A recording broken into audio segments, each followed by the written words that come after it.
Bien le bonjour et bienvenue à cette nouvelle capsule dans le cadre du cours SCT 4061.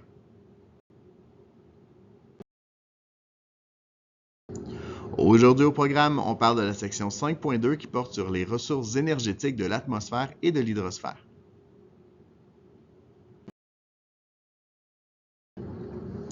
Commençons donc par l'atmosphère. L'atmosphère, eh bien, ses ressources énergétiques, c'est évidemment le vent. Donc, on va parler d'éoliennes. Donc, les éoliennes, ce sont simplement un vent qui fait tourner les pales de l'éolienne liées à une turbine. On va donc transformer l'énergie cinétique ou l'énergie éolienne, si vous préférez, en énergie mécanique. La turbine entraîne ensuite un alternateur qui produit un courant électrique. Au niveau des avantages, eh bien, c'est une source d'énergie qui est renouvelable, qui est très propre et l'énergie comme telle est peu coûteuse parce que le vent, ça coûte rien. Par contre, c'est une énergie qui est coûteuse à développer. Pourquoi? Parce que la technologie n'a pas un très bon rendement. Donc, comme il n'y a pas un très bon rendement, il faut généralement créer des grands parcs éoliens avec plusieurs éoliennes à l'intérieur. Donc, ça va prendre beaucoup de terrain. C'est une technologie aussi qui est peu fiable parce que ça dépend de la force des vents et comme ça crée des grands parcs éoliens qu'on va souvent créer dans des zones où il y a un potentiel tourisme, eh bien, c'est une nuisance visuelle.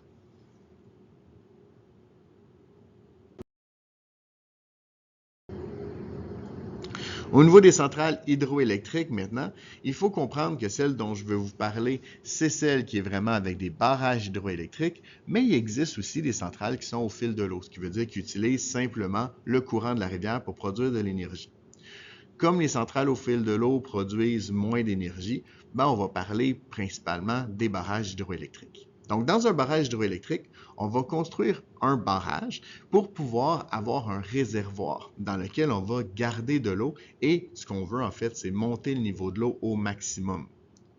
Pourquoi on veut monter le niveau de l'eau au maximum? C'est pour pouvoir accumuler de l'énergie potentielle au niveau de l'eau. Par la suite, on va faire couler l'eau dans une conduite forcée pour qu'elle prenne le plus de vitesse possible. Donc, c'est une énergie potentielle qui va se transformer en énergie cinétique. Rendu en bas, l'eau va faire tourner une turbine. C'est donc une énergie cinétique qui va se transformer en énergie mécanique. Et la turbine va entraîner un alternateur qui va produire un courant électrique. C'est donc une énergie mécanique qui se transforme en énergie électrique.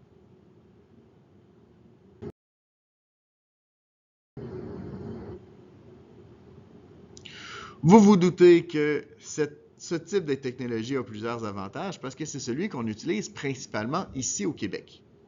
Donc, c'est une source d'énergie renouvelable, une source d'énergie qui est très propre, une source d'énergie qui est peu coûteuse une fois le barrage construit. Et là, je vais en parler un petit peu plus au niveau des inconvénients.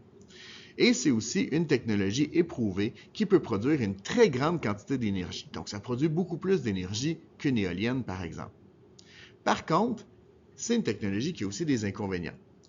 En fait, elle va nécessiter l'inondation de vastes territoires qui sont occupés par une faune, par une flore, mais aussi par des populations locales qui vont voir leur territoire inondé.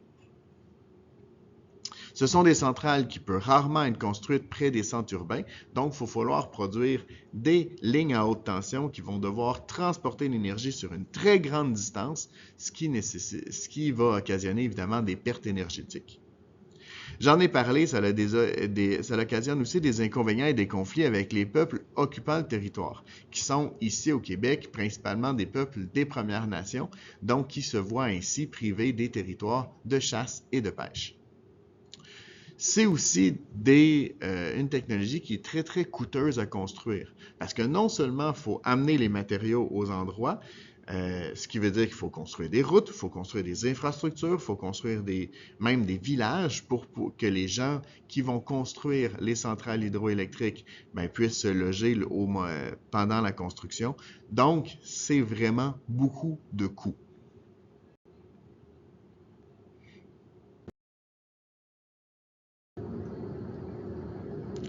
Passons maintenant aux formes un peu plus rares d'utilisation de l'énergie liée à l'hydrosphère. Donc, la première, ce sont les hydroliennes. Les hydroliennes, en fait, c'est comme des éoliennes, mais qui utilisent les courants marins pour faire tourner les pales des hydroliennes. On va donc transformer l'énergie cinétique en énergie mécanique, puis en énergie électrique, comme le faisait l'éolienne.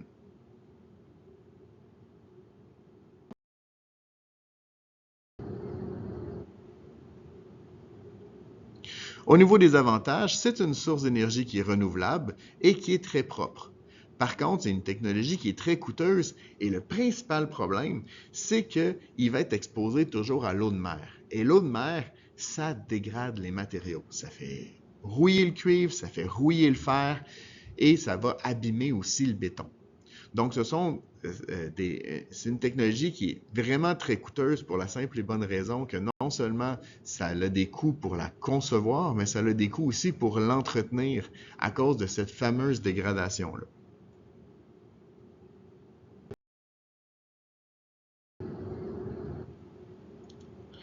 Passons maintenant à une technologie un peu plus complexe et encore une fois relativement marginale, ce qui veut dire que c'est rare que ça va être utilisé. Donc, on parle ici des bouées. Les bouées, eh bien, on peut utiliser les vagues pour faire bouger une bouée. Donc, l'énergie cinétique est transformée en énergie cinétique, ce qui est un peu spécial ici, mais bref, on a de l'énergie cinétique. Ce sont des ressorts, en fait, qui sont ici illustrés en gris, qui vont pouvoir amplifier le mouvement de la bouée pour s'assurer d'avoir le maximum d'énergie cinétique. Donc, c'est une énergie cinétique qui est transformée en énergie potentielle élastique. Le mouvement de la bouée va donc activer un système d'engrenage qui va transformer cette énergie potentielle-là en énergie mécanique et qui va ensuite transformer, grâce à un alternateur, l'énergie mécanique en énergie électrique. Ici, j'ai essayé d'illustrer le mouvement de la bouée pour bien le faire comprendre au niveau des élastiques. Pas des élastiques, mais plutôt des ressorts.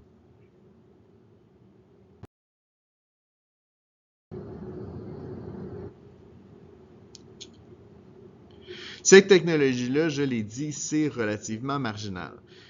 Ça a des avantages hors de tout doute, donc c'est une énergie qui est renouvelable et c'est une énergie qui est aussi très propre. Par contre, comme c'était le cas pour l'hydrolienne, c'est une technologie qui est coûteuse, qui a un faible rendement et surtout qui nécessite d'immerger des matériaux dans l'eau de mer, donc qui va avoir une dégradation de ces matériaux-là. C'est aussi une technologie où est-ce qu'il y a des dangers de bris en cas de tempête.